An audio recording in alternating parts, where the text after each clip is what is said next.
Hey,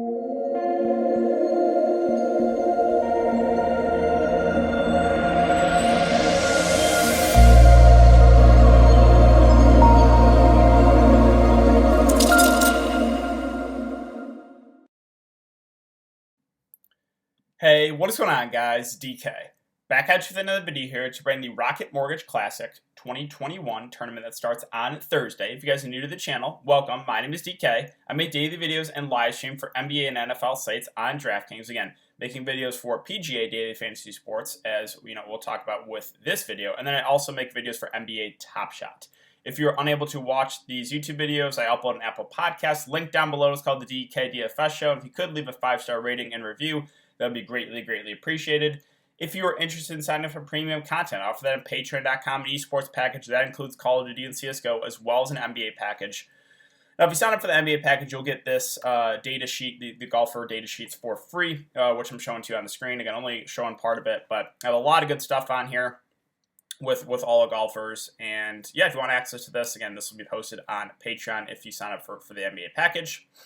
And finally, I want to thank Prize Picks for sponsoring this episode. So if you guys are not familiar with Prize Picks, there are a couple different ways you can play. For PGA, number one is obviously you can take over-under on just straight-up fantasy points, or they have the single stat, which you can take over-under on, I believe it's birdie or better. It's not posted yet, but it's birdie or better driving distance, I think. And there's one other one. But yeah, there's so two different ways you can play.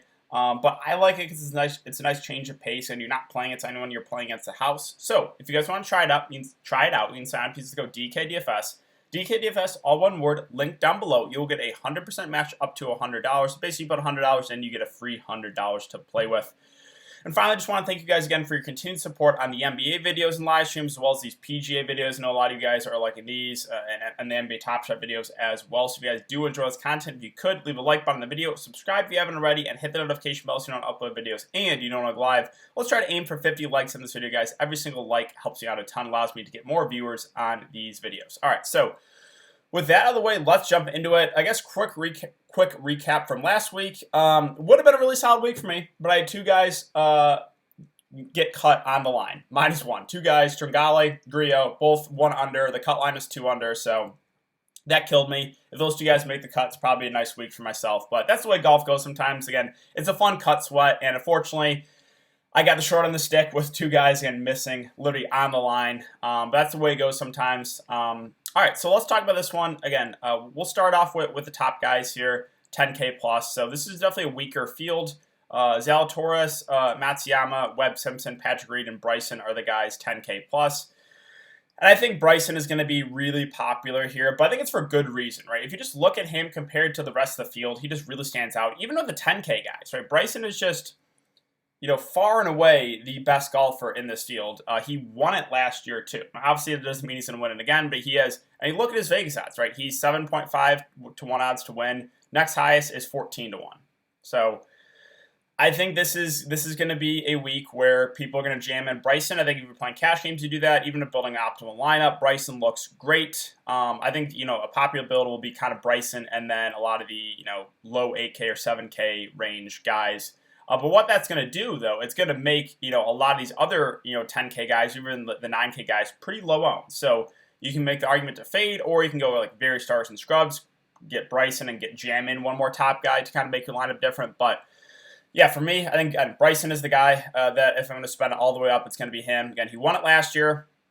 He's first off the tee, 47th in approach, 10th in birdie or better, 30th in putting. All those look great. Again, with this course, it's a very easy course. There's going to be a lot. It's going to be a birdie fest. I think the winning score last year was like 20 under or something around there.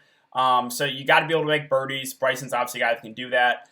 You got to be able to knock out some putts. You got to be good off the tee and approach. Those are the kind of the ones I'm focusing on here. So yeah, Bryson, again, is the guy that I'm going to at the top if I'm going to spend all the way up. Now again, with Patrick Reed, Simpson, Matsuyama, Zalatoris, these guys all should be pretty low on because Bryson is going to be the chalk. If I had to pick a second here, let's see who. I'm always a fan of Webb Simpson. I know he's been a little bit up and down recently, but he finished 8th here last year. I think he'll be pretty low owned. 80th off the tee is nothing crazy. 50th in approach, 19th birdie or better, and he's a solid putter. So Weber would probably be the guy I would go to if I'm going to pick someone else. But again, it's hard for me to really get to feel comfortable with anyone above 10K if, besides Bryson. So let's move on to the 9K range now. So we have Joaquin Niemann at 9K, or 9.8, I should say. Kokrak at 9.5, Sanjay at 9.3, Bubba at 9.2, Matthew Wolf at 9.1, Keegan Bradley at 9K. So Bubba had the blow up last week. He was in contention to possibly win, and then he just absolutely, again, blew up. He, he just double bogey, triple bogey, Bubba.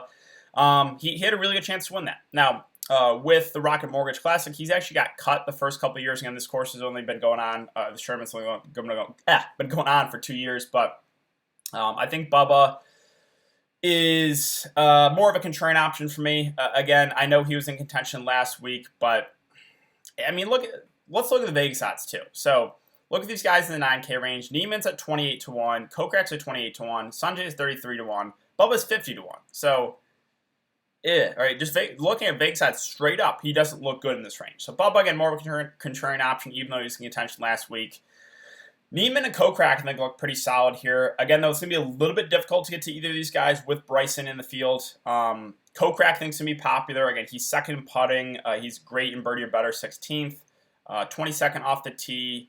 He finished 29th here 2 years ago. Niemann as well finished 5th here 2 years ago. Those two guys, I think, look pretty solid for this course. Again, though, going to be a little bit difficult to get these guys with a guy like Bryson in this field. Now, in the low 9K range, I already went over Bubba. Sanjay, I'm probably going to pass on.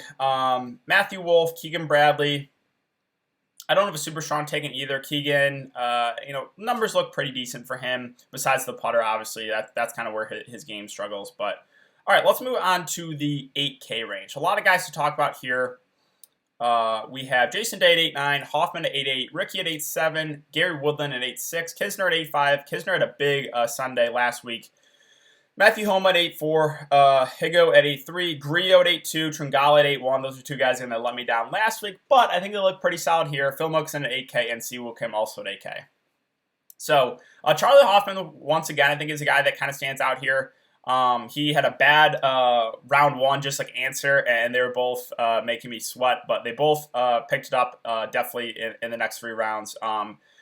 Hoffman, 33-1 odds to win. Numbers look pretty good for a guy in this price range. I mean, everything that I'm kind of focusing on looks solid here. Again, off the tee approach, birdie or better, and putting. So I do like Hoffman here in the 8K range. Definitely one of my favorite plays in this range. Ricky and Gary Woodland, again, both have been struggling of late. I just have a hard time getting to either of them. Kisner, again, he had a great Sunday. He is playing hot right now. He's 33-1 odds to win. That looks pretty solid for a guy in this range. He finished 3rd here last year. Numbers, again, don't look great, but he's a very good putter, a guy that can get hot. So I think Kisner is an intriguing play at that price.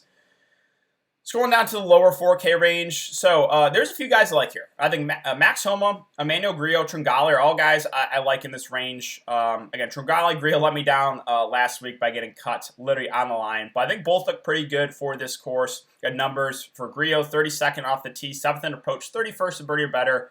Average in the putting department. Tringale, average off the tee, but really good in approach, birdie or better, and putting. So those two I kind of like for some salary relief there in the low 8K range. Also Homa. And numbers look pretty solid for a guy at that price. 66-1 odds to win, not bad. So those guys are kind of a decent place here, I think, in the 8K range. Now, let's get the 7K range. 7K, there's a lot of guys to go over here. So we'll start at the top.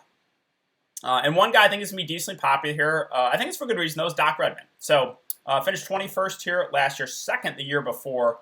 Numbers, nothing crazy. But Vegas odds look pretty good here. Again, 50-1 odds to win for a guy in this range. Like, look at everyone else kind of 7K range, 80, 100, 125-1 odds. So he is definitely a guy that stands out in this price range for just looking at Vegas odds straight up. Again, he's obviously got the good course history. So I think that makes Doc Redman a pretty solid play here at 7.9K. Harold Varner III, I'm always good to go with. I think he finished 30th here last year. Numbers are solid, but nothing crazy. Again, 57th off the tee, 42nd in the approach game. Let's see, what stands out here? Again, Kramer Hickok had how do you pronounce it? I think it's Hickok. He had a big, that was, how many playoff holes was that? Like 7 or 8 with Harris English. Obviously, he came up just short, but Played great last week. Now, again, 125 to 1 odds to win. I'm probably not going to go back to the wall there, but he did play really good golf last weekend. Scrolling down a little bit more, let's see. I'm always down to go to Lanto. Lanto's a value guy I always feel pretty comfortable with. Again, Vegas odds look pretty solid for a guy in this range, 80 to 1 odds to win. He finished 21st here last year. Again, numbers, average off the tee, average birdie or better, but solid in their approach, solid in the putting game. I think Lanto's a guy that I kind of like for some salary relief. EVR at 7.4K. Again, nothing looks amazing, but all kind of average numbers. Really where you're looking for in the low 7K to 6K range, you're just looking for guys to make the cut. So I think you can make the argument for EVR. Danny Willett, he finished 4th here last year. If that carries any weight for you, that does, I guess, make him a little bit viable in this range. Again, you're not really, once you get to this range, I always say nothing's going to stand out like that all looks amazing. You're looking for a couple things that, okay, can my guy make the cut? Does he have good course history here? Does he have a couple strokes gained rankings that I'm really looking at that suits him well for this course? So what else do we got here? Luke List, I think, looks decent at 7.3K. He's 11th off the tee, 75th in approach, 59th of birdie or better. Where he struggles is the putter, but I think he's a guy you can look to for some salary relief. Scrolling down a little bit more. See, is there anything else I really want to mention here? Joel Damon always seems to be very boom or bust. I mean, last year I just couldn't get this guy right. When I faded him, he went off. When I played him, he just blew up and missed the cut every time. But he is a guy that does possess the upside, right? I said he's kind of boom or bust, but when he's playing well, he can play really well and be in contention to win. So Damon's a guy that I'm intrigued by there at 7K. Again, we're going to need some salary relief, guys, if you are going to go up to get pay up for Bryson. Now we get to the 6K range. So again, not much I love here. Norlander's a guy that I think is decent here at 6.8K. He finished 12th here last year. Numbers, nothing crazy. Obviously, he struggles in the birdie or better in putting. But he's a pretty good approach player, solid off the tee. I think Norlander does intrigue me here in the 6K range. Again, Sadoshi Kodaira, mentioned him last week. He's been playing really good golf. He's been playing very well. Vegas odds aren't great, but don't hate it if you want to go there. But, I mean, yeah, it's hard to get super excited about any of these guys. Let's see. Adam Schenkt? I'm definitely mispronouncing that name, but he has made the cut first couple of years here. Numbers, not bad for a guy in this range, right? 70th off the tee, 104th in approach, 81st birdie or better. I think he's someone you can look to as a dart throw here. But that's kind of it. Again, they do have a lot of guys in the 6K range, but not much else really stands out here to me. Really, if you play one of these guys down here, you're just praying they make the cut. But yeah, guys, that's going to do it for the video today, again. So if you haven't enjoyed the content so far, I'd really appreciate if you would like button on the video, subscribe if you haven't already, and hit the notification bell so you know when I upload videos and you know when I go live. Thanks again, guys. Have a great day, and I will see you all later.